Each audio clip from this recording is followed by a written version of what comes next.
What's up? Peace and blessings, everybody. Um, I'm gonna go ahead and try to, make this a little short. Hold on, just a second. Let me turn my phone off of vibrate. And okay, and just gotta do one more thing. Just give me a second.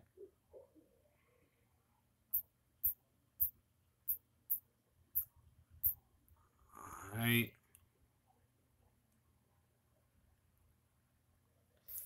Okay. This is actually going to be a very important video. Um, and once again, a lot of it is off top of the dome because that's just, the way I really want to do things these days. Um, before I get into everything, I did just want to, hey, what's going on, Bold? How you doing, man? Good to see you, bro. uh, yeah, you know what? Y'all get on me for my lack of what is it, the Wi-Fi or the data, you know what I'm saying? you know. But let me go ahead and get into this because I'm really excited about this. Where should I start? First off, this is gonna address Sicarri. More like Yatab, Deacon Hakah. I really don't consider him a deacon. I just said for title's sake. And I'm going to use them as an example for anyone else. Oh, snap. Shoot. Hold on. Just a second. I'm live, bro. Give me a minute.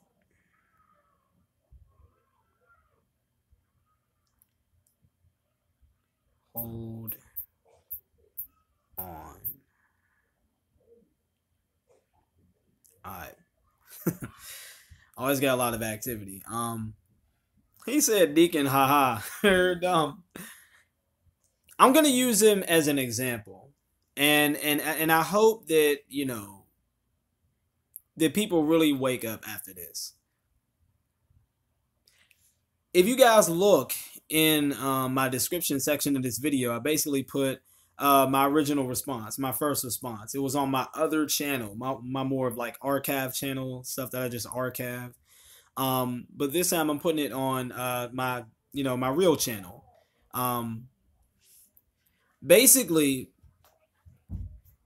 Deacon Hakah, quote unquote Deacon Hakah, and Yatab really have no clue of what they're really getting into.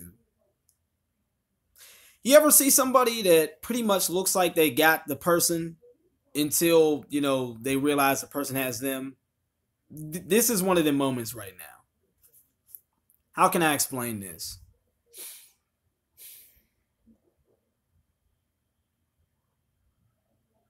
I said earlier in my first video response to Yatab, I ended up saying that after I did my response to him, that he pretty much switched up his demeanor, right? He totally kind of switched up his whole game.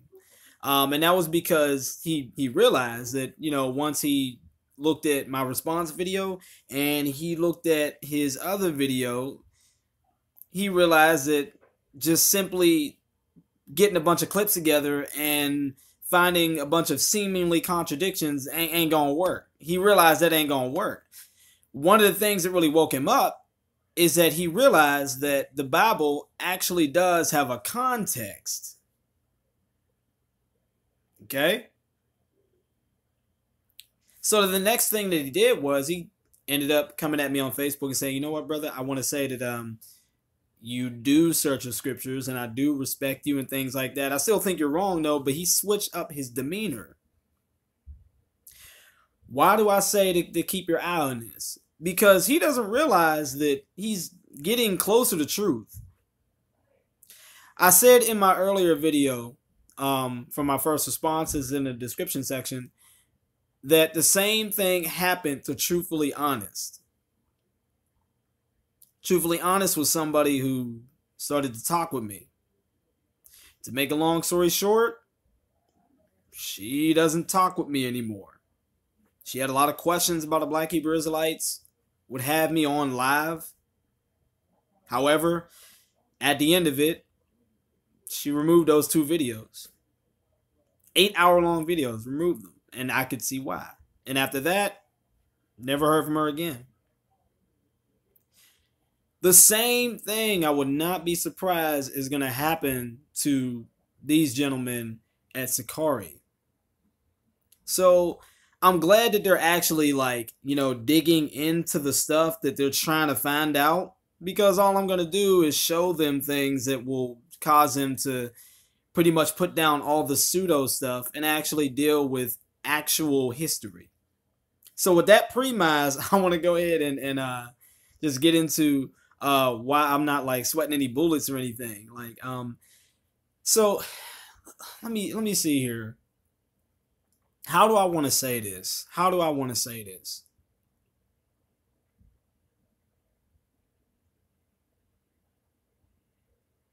Yeah, let's just start with the whole preach the gospel thing, and then after that, I'll get into the denominations. Like I said, this is a world that the Sicarri are crashing into. They have no clue how this world works. They think they do, but they don't. They don't know how the denominational world works. They just look from the outside and that's it. But now they're starting to creep closer and things are going to get interesting. So basically, he thinks that there's some huge contradiction in me saying that that Vocab Malone teaches another gospel. Matter of fact, I got off the phone with him today. He's not even sweating this. He's laughing at it too, just like I am, because he understands how this whole denominational thing works too. I mean, we all do. The only people that don't is Sicarri. Anyway, so let me go ahead and try to explain this here, right? I'll take the key quote. The person that was pretending to talk to me out of nowhere basically asked me a question. She said, quote, "Would you say that Calvinists preach a different gospel? They say that the death, or they teach that the death of Christ is only for the elect." They say that the death of Christ is only for the elect, right? Preaching and teaching, totally different things. That's the reason why I end up saying to her, well, yeah, most do, but some don't. Or I said most don't, but some do. I forget how it went. But he was confused by that. And it's because of this.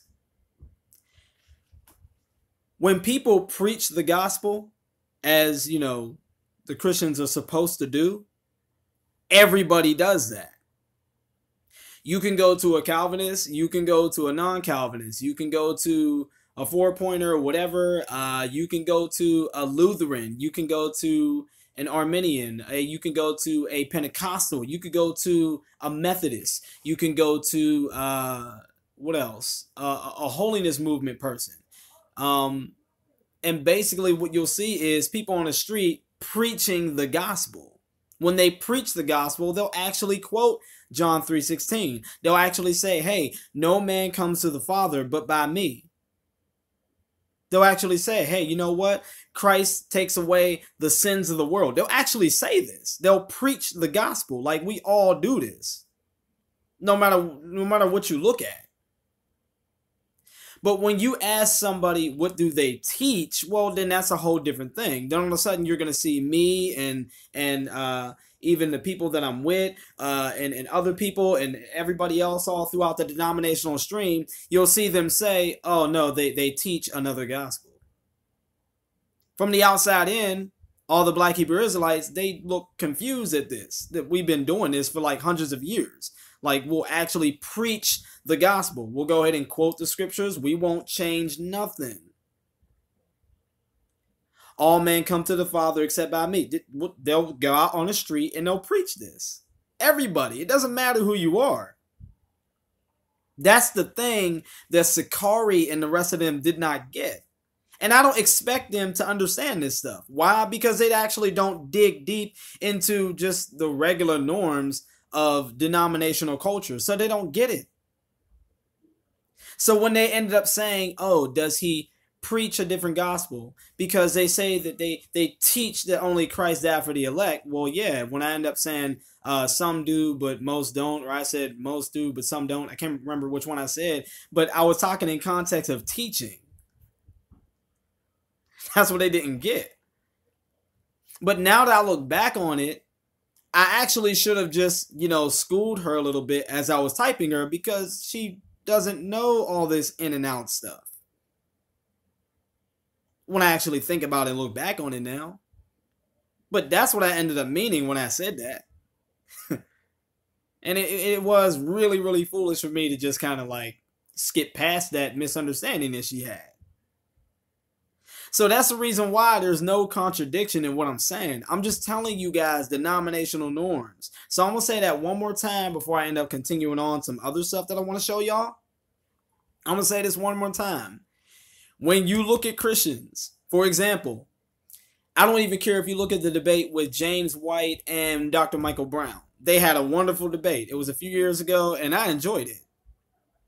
And in the debate, Dr. Michael Brown and James White, in their closing statements or whatever each of them said one by one, they said, yeah, you know what? If I had to preach a gospel on the street with somebody, it would be my opponent tonight. They both said that. Why? Because it's a norm.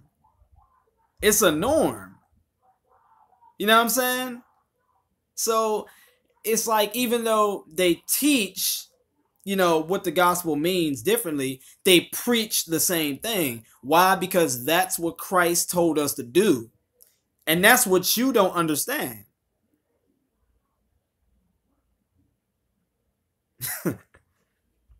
So that's why I said, like, I'm not bringing anything new. Like, this has always been the case. It kind of reminds me of somebody who's never seen the Spider-Man movie, and they now just get into it, and they start asking all these questions, and we're like, well, yeah, that came out in 2010, bro.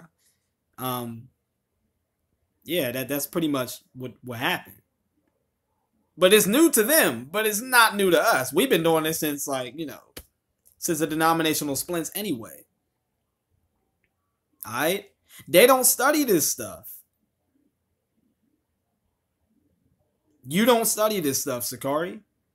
So how are you going to come up into our realm and our area and try to say that, like, what we're doing is contradictory and wrong? You don't even know the rules, bruh. You look foolish.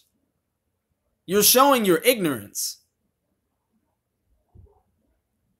And I'm not the only one that talks like this about denominations. This ain't nothing new.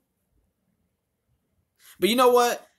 I'll give Sicarri some credit, because I said this before in my video that I did last night in the link description section. I said he's getting better at critiquing Shield Squad. Why is that? Because in some method to my madness way, he's actually raising his standard of how he's looking at how to critique people. He's not doing that One West wash down of his first videos that he did with me. If you look at his first videos, you could tell he's cussing. He's just slapping stuff together. He's reading scriptures out of context. You could tell, like, he just did the whole One West breakdown of Sloppy Joe response. After I did my response, he cleaned his act up. Why? Because he's dialoguing with me. And what he doesn't realize is, if he continues to dialogue with me, he'll end up leaving a lot of his pseudo information and his pseudo ways of actually deciphering stuff. And he'll actually start looking at his own beliefs as sloppy. That's what he doesn't realize. He's getting into deep water with me. He doesn't even realize. He's in 3 feet while I'm watching him come into 10 feet where I'm at. That's what's going on, y'all. I'm putting it to you real. So there is no contradiction. So that's what you're going to have to address. Now, if you have a problem with Christians who all preach the gospel all the same, but then when you join their denominations, you sit down in their little Bible studies and things, and all of a sudden they start to teach a different way of what the gospel means to them based on their denominations, then not only should you have a problem with us, but you should have a problem with yourselves. Why do I say this? Because Protestantism has been so influential, thanks to Martin Luther, that the Black Hebrew Israelites are actually biting off of our problems too. Let me give an example. Everything that he just ended up saying that, oh, look at them, they're all divided and all this and that. And he ended up bringing up that scripture, oh, we should all be of the same opinion, right? And after that, I brought up the other one that Paul says. It said, hey, there must be divisions among you so that the truth may be seen and heard, right? I could do the same thing on him. Let me show you how it works. Because of Martin Luther and the whole sola scriptura thing, I don't want to go and get into that. I just want to show you how it plays out. They're the Hebrew Israelites, right? The professing Hebrew Israelites, including the Sicarri. There are people who are called One West camps, and then there's other people who are just called professing Hebrews or whatever. Some call them Hebrew moderates. Others call them Hebrew rooters because, well, they're like a black version of their white counterparts. That's a whole nother story. All these people, right? The blacks, they all believe one thing, right? Just like we Christians, we all believe the gospel. Watch this. They all believe that they're the descendants of Israelites. They all believe this. Whether you're One West or whether you're just nice Joe Schmo, I'm an Israelite, right? They all agree on that. But when you ask them, okay, well, what is a breakdown of these Israelites? Well, some believe in the 12 tribes chart and some don't. I'm going to say that again. Despite what they believe, it's how they believe about what they teach. Now all of a sudden it's starting to sound like us, isn't it? Some on the other side, they believe in the One West chart, right? The One West 12 tribes chart, and others do not.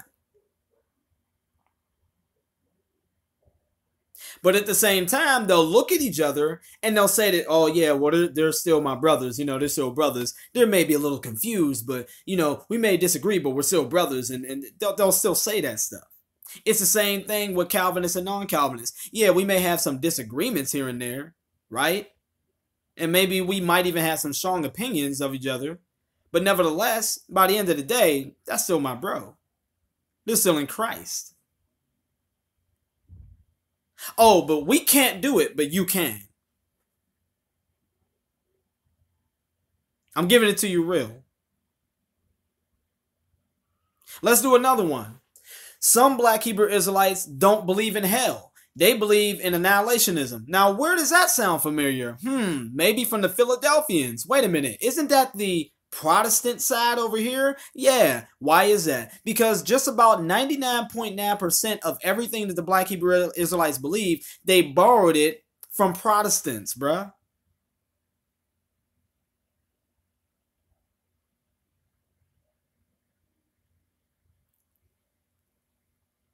Who else don't believe in hell? Jehovah's Witnesses. They don't believe in hell. They believe in annihilationism. We had it before y'all had it. Y'all just borrowed it. Now, there's some who do believe in hell. There's some Black Hebrew Israelites who do believe in hell, right? Let's take it even further. There are some, for example, like, what's his name? Israel Doctrine. He believes, he encourages people to circumcise themselves. There's other Black Hebrew Israelites that say, hey, you know what? We're under the new covenant, so we don't have to do everything in the old covenant. We don't have to circumcise themselves.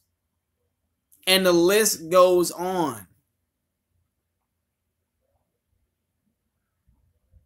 I remember one time they said that there's as many as denominations as there are heads.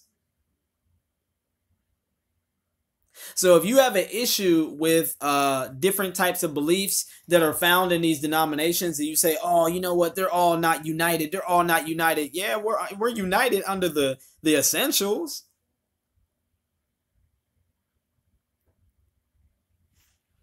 Now you got different essentials, right?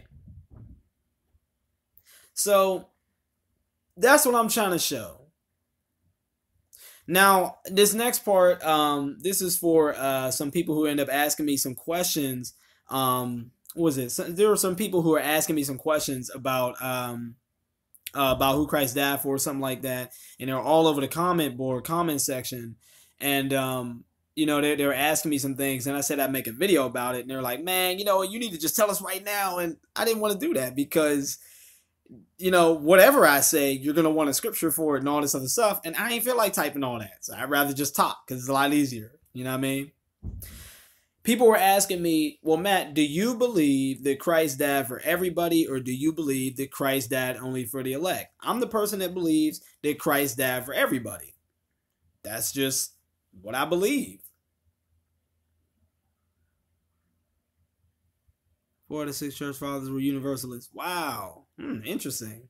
Yeah, you know what? It's funny because when you study universalism, I remember they said that the early church called it the beautiful heresy.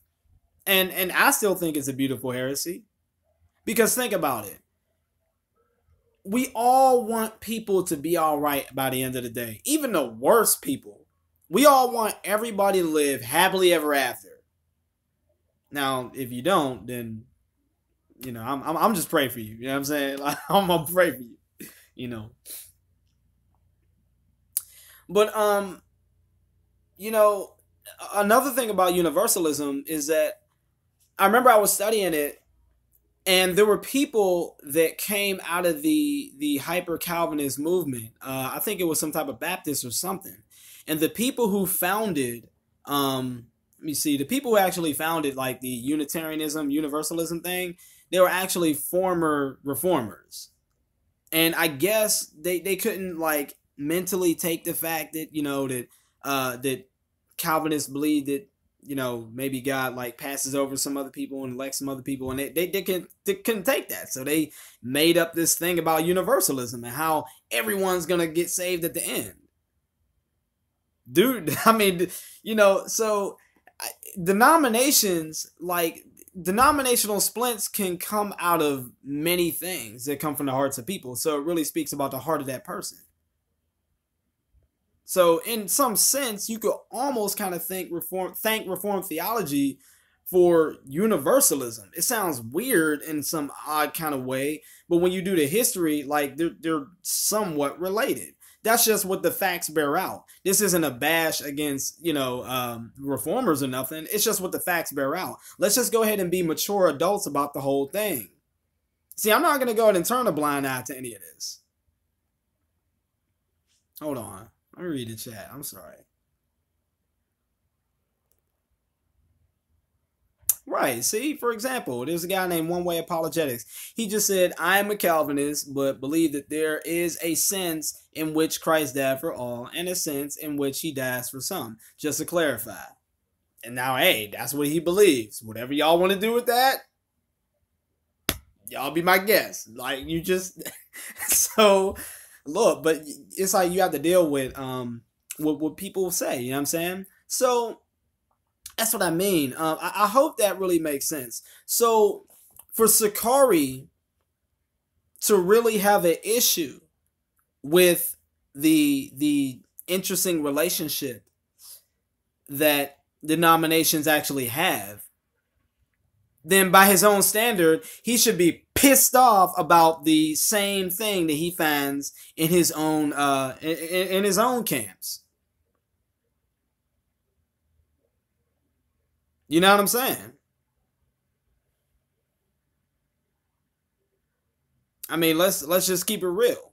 So if you're going to be pissed off about the Christians, about how they have all these kind of different kind of opinions and different kind of views, but yet they preach the gospel the same when they go out on the street, then you should have the same issue with the Black Hebrew Israelites, where some of them believe in booster clubs and tithes and double tithes and all this other stuff, and then others don't. And then some people who believe in actual hell, and then others don't because they believe in annihilationism, which they got from Jehovah's Witnesses, which Jehovah's Witnesses got it from the Christadelphians. And you should also have an issue with those who believe or encourage circumcision, while others kind of don't encourage circumcision all like that. You should also get ticked off about how some actually believe in intermarriages, and they still believe that you can go ahead and marry anybody that you want because we're under the new covenant, while other Black Hebrew Israelites, well, they don't believe that. They believe that, you know what, we have to stick within our race because we believe parts of the old covenant, and we believe parts of the old covenant are still around to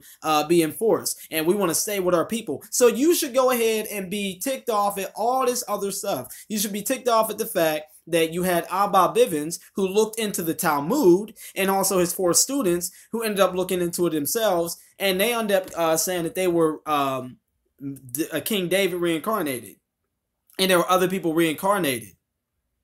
Meanwhile, they pretty much probably got that from New Age, because the term New Age, it was coined in 1973, and they got their kickoff in the 1960s. So you can see probably there's a tinge of influence, of New Age influence, that got into them a little bit. Maybe if you go ahead and do the historical spirituality of that day and of that era. But yet, you guys don't believe that about yourselves. You don't believe that people can go ahead and spiritually be reincarnated Paul and King David and all this and that. Y'all, not all y'all believe that, but some of y'all do. But some of y'all don't. Oh, but everyone is still brothers, though, right? Oh, but when the Christians have denominations and things like that, and we've been doing and getting down like this for hundreds of years, all of a sudden it's wrong for us. Is it all right with you, Sicarri, but it's not going to be all right for you when it comes to us? You know, to be honest with y'all, I noticed that, in my opinion, it's a very Neanderthalic thing for people to not like questions. I was talking to quote-unquote Deacon Akah and Yatab, and they begin to ask me questions, and I begin to give them answers. And after a while, they begin to ask me the same questions, and I didn't like that. So I started asking them questions. When I did, they told me, I think you need to get the F out. That's Neanderthalic to me. In other words, I'm Sicarri, I'm One West, and I like to ask a bunch of questions because I'm here to do one job. Now, if you end up asking me questions that rack my brain and cause me to do something called thinking, then I'm going to tell you, oh, you need to get the heck out.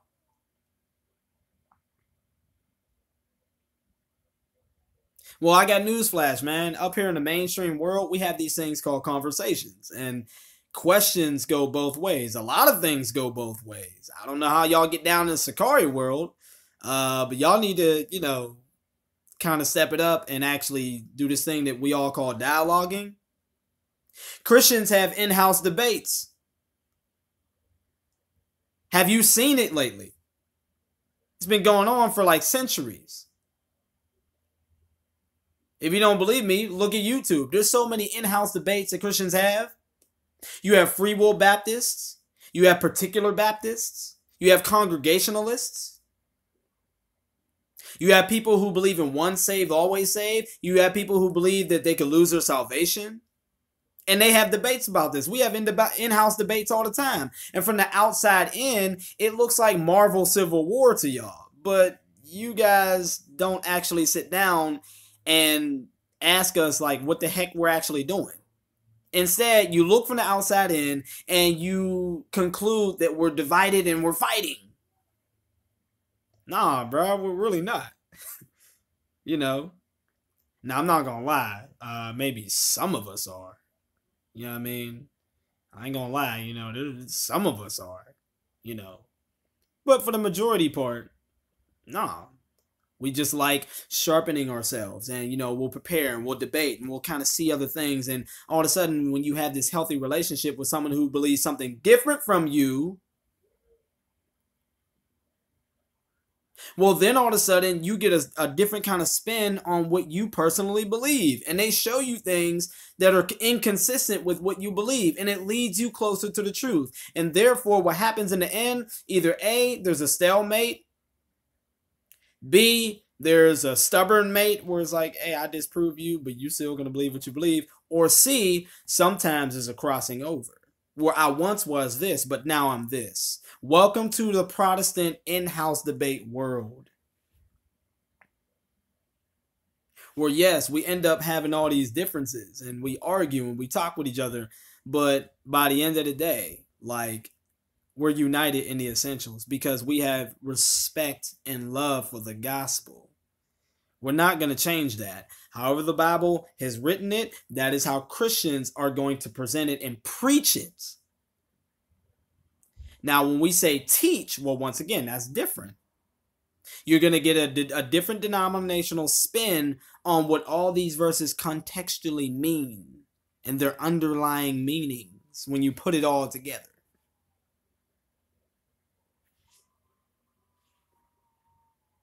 Let me check this chat.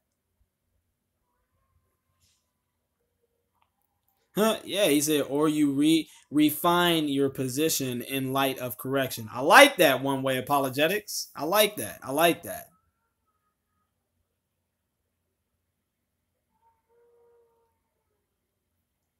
Hold on. What else they saying? What else they saying? What else they saying? Let me see. Anything else? Oh, yeah. You know what? That's another thing, too. You know what I'm always noticing? When I was looking at, when I was on G-Con's his hangout, right? I was looking at, like, you know, Sicarri, Seattle. And I was noticing that, you know, once again, and I hate to say this, but like, dudes don't like, they pick the fights they can win. I hate that with a passion, man. Like, he'll try to invite them in, or he'll try to ask them like questions. And this was live. You can go ahead and watch it. And they won't come in and they won't ask and but they won't answer the questions that G-Con had. They won't do it. You should have seen it. I mean, it was like pulling teeth, man. And that's what a lot of people can't stand. You know, it's like they do all this stuff where they pick fights they can win. You know. And I remember one time he ended up saying, I think, yeah, this was yesterday. Yeah, it was yesterday. He said on the chat line, G-Con, I swear, man, I'm so pissed off at you. I'm going to go ahead and blow your phone up and call you right in the middle of your hangout. Man, ain't that something that, like, females do? Like, come on, man. You know? I mean, I'm telling you, man, like, and I'll just watch this stuff. You know what I mean? Like, I don't know.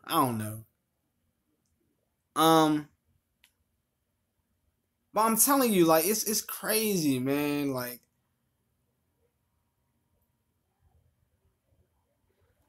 but let me think. I think that's all I really wanted to say. If anybody has any questions for me, you guys will go ahead and really pretty much ask me. But I remember somebody else ended up asking me. They said, well, Matt, you know, finally he appears. What's up, Sicarri, Seattle Hebrew Israelites? If I were you, I would encourage you to rewind this video to the beginning and watch it. Mainly because, you know, I do want you. Yeah, what's good, man? Mainly because, listen up, I'm talking to you. Hello. The reason why I want you to watch this from the beginning, whether when it's over or not, is because I actually want to hear what you have to say.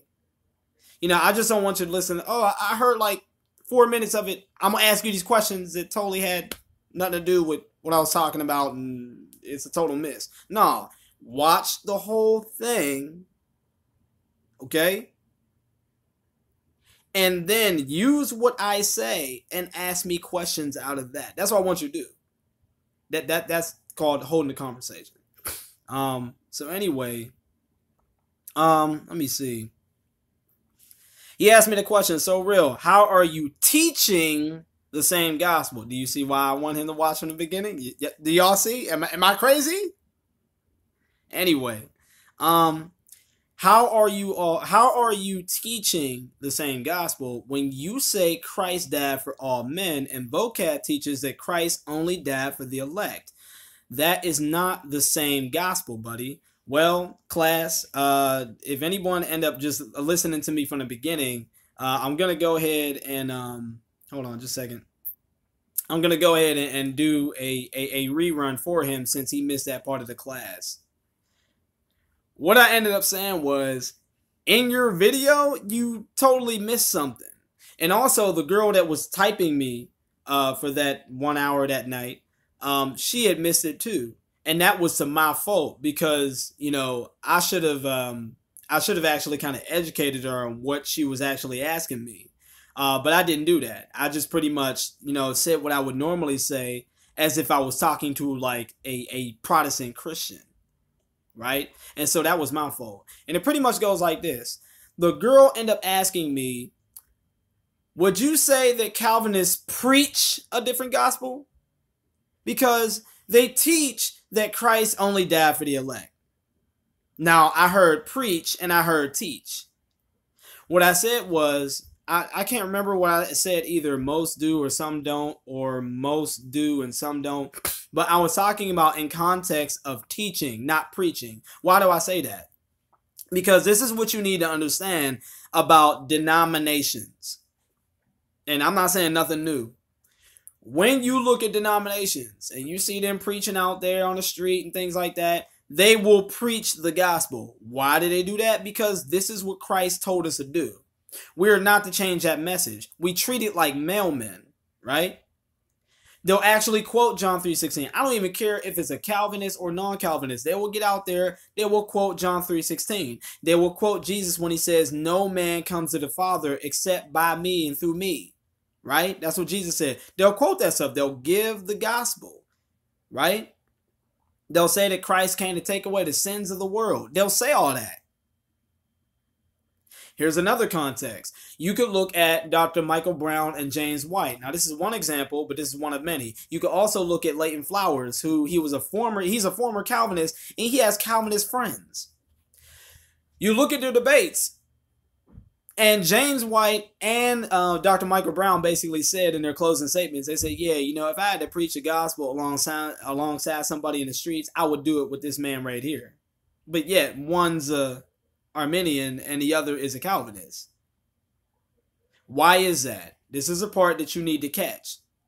Because we as denominational Christians, no matter where you end up showing, we preach the gospel. That part is the same. Now, when we teach what it means, and you come down to our Bible studies or you want to join our denominational church, then that's the difference. That is the difference right there. And so this is a reason why you'll have people like me will say to vocab, or anybody, or vocab will say to me, or maybe other people who don't believe what I believe or whatever, they'll say to me, or we'll all say to each other, well, you teach a different gospel. Like, that's why, man. You teach a different gospel, not preach. Why? Because we're all on the same side. But when it comes to teaching, then all of a sudden it's like, oh man, I think you teach it the wrong way or whatever. Now, once again, I'm gonna be fast forwarding through this video. I'm basically repeating myself because he's here, so I have to repeat myself in brief. I'm giving you the straight up Cliff Notes. If you want all the intricate details, and then listen to the beginning, let me jump to the other side. If you decide to say to me right now, all right, you know what? I heard you, Matt. I heard you, So Real, and I can see what you mean. But I'm going to disagree, and I'm going to say I still think that sounds like all of you are divided. Okay. Then I'm basically going to show you that you guys copy Protestant Christians so much that it's not only inevitable, you copy our problems. because of sola scriptura. Let me show you. Every last one of y'all believe that the black people are the black Hebrew Israelites.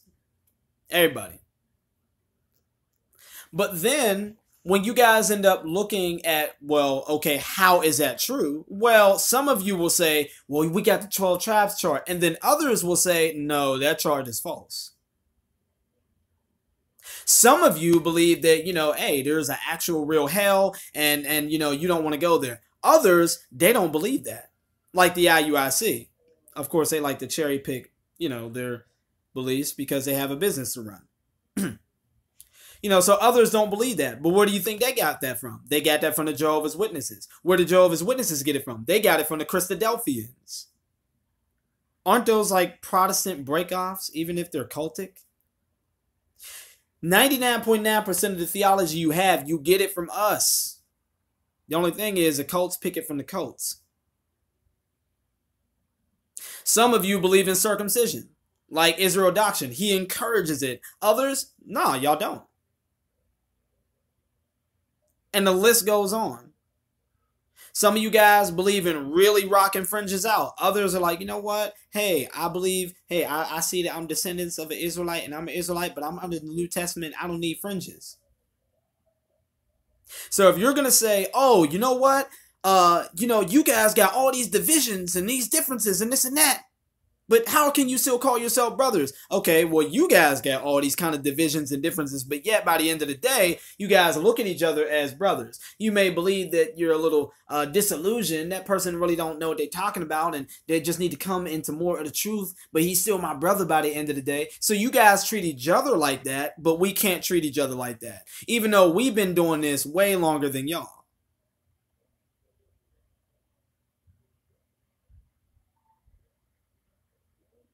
That's a problem.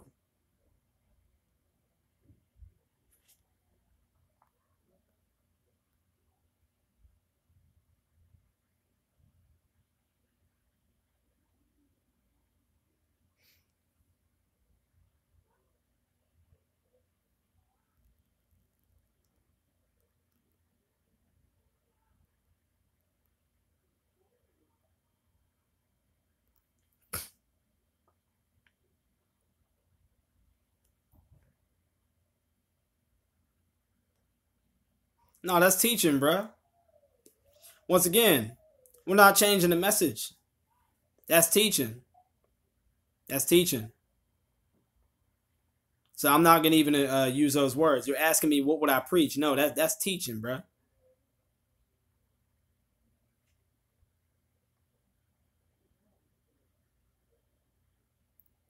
And I'll tell you what.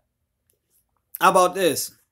Um, I'm gonna ask you the question that y'all can't stand, and you guys find 1,000 reasons to basically deny and say no.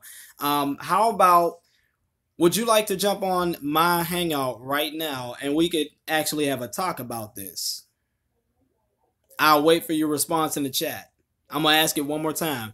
I will give you the link so you and I can talk about this one-on-one, so I can show you like the differences and the terminologies and stuff that you're getting wrong. Why? Because you don't really get into like denominational norms. Like, I'm trying to show you how it is.